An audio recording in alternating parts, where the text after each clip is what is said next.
ആഗോള അയ്യപ്പ സംഗമത്തിൽ ഇടപെടാൻ തയ്യാറല്ല എന്നാണ് ഇപ്പോൾ ഹൈക്കോടതി വ്യക്തമാക്കിയിരിക്കുന്നത്. ഹൈക്കോടതി ചില നിർദ്ദേശങ്ങൾ മുന്നോട്ട് വച്ചിരിക്കുകയാണ്.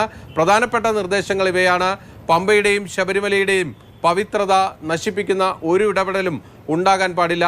ആഗോള അയ്യപ്പ സംഗമത്തിന് ഈ പ്രതിനിധികളൊക്കെ എത്തുന്നത് പമ്പ മണപ്പുറത്തേക്കാണ്. അവിടെ സ്ഥിരമായ യാതൊരുവിധ നിർമ്മാണ പ്രവൃത്തികളും ഇതുമായി ബന്ധപ്പെട്ട് ഉണ്ടാവരുത് എന്ന് ഹൈക്കോടതി വ്യക്തമാക്കിയിരിക്കുന്നു. 3000-ഓളം പേർ അയ്യപ്പ സംഗമത്തിൽ പങ്കെടുക്കാൻ എത്തുമെന്നാണ് സർക്കാർ അറിയിച്ചിരിക്കുന്നത്. അപ്പോൾ VVIPകളൊക്കെ അങ്ങോട്ടേക്ക് എത്തും. അവർ എത്തുമ്പോൾ സാധാരണ ഭക്തർക്ക് ശബരിമല ദർശനത്തിന് യാതൊരു തരത്തിലുള്ള തടസ്സങ്ങളും ഉണ്ടാകരുത് എന്നുകൂടി ദേവസ്വം ബെഞ്ച് വ്യക്തമാക്കിയിട്ടുണ്ട്.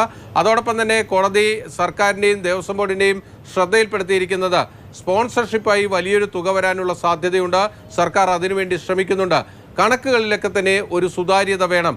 അയ്യപ്പ സംഗമം കഴിഞ്ഞാൽ 45 ദിവസത്തിനകം കണക്കുകൾ കൃത്യമാക്കി ശബരിമല സ്പെഷ്യൽ കമ്മീഷണർക്ക് റിപ്പോർട്ടായി സമർപ്പിക്കണം എന്നതാണ് ഹൈക്കോടതി ഇപ്പോൾ നിർദ്ദേശിച്ചിരിക്കുന്നത്. എല്ലാ അർത്ഥത്തിലും സുതാര്യമാണ് ആഗോള അയ്യപ്പ സംഗമം. ബഹുമാനപ്പെട്ട കോടതി ഈ വിഷയത്തെ സംബന്ധിച്ചോളം നടത്തിയിട്ടുള്ള പരാമർശങ്ങളും അതിലെ വിധിയും സ്വാഗതം ചെയ്യുന്നു. നമുക്ക് നടത്താൻ കൂടുതൽ പ്രചോദനമായി അത് മാറിയിരിക്കുന്നു. കോടതി പറഞ്ഞ ചില കാര്യങ്ങളുണ്ട്. ആ കാര്യങ്ങൾ കൃത്യമായി പരിഗണിച്ചുകൊണ്ട് തന്നെ ആയിരിക്കും ഈ അയ്യപ്പ സംഗമം ഞങ്ങൾ സംഘടിപ്പിക്കുന്നത്. ഹൈക്കോടതി ആഗോള അയ്യപ്പ സംഗമത്തിൽ ഇടപെട്ടില്ലെങ്കിലും UDFന്റെ ഇക്കാര്യത്തിലുള്ള വിമർശനങ്ങൾ തുടരുകയാണ്. ഒരുവിധ വികസന പ്രവർത്തനവും നടത്തിയിട്ടില്ല. 9 കൊല്ലം കഴിഞ്ഞു.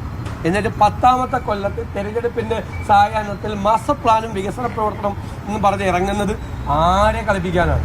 ഇനി ഹൈക്കോടതി ഉത്തരവിനെതിരെ ആരെങ്കിലും സുപ്രീം കോടതിയിലേക്ക് പോകുമോ എന്നതും കണ്ടറിയേണ്ട കാര്യമാണ്. കൊച്ചിയിൽ നിന്നും ബിനിൽ, മാതൃഭൂമി ന്യൂസ്.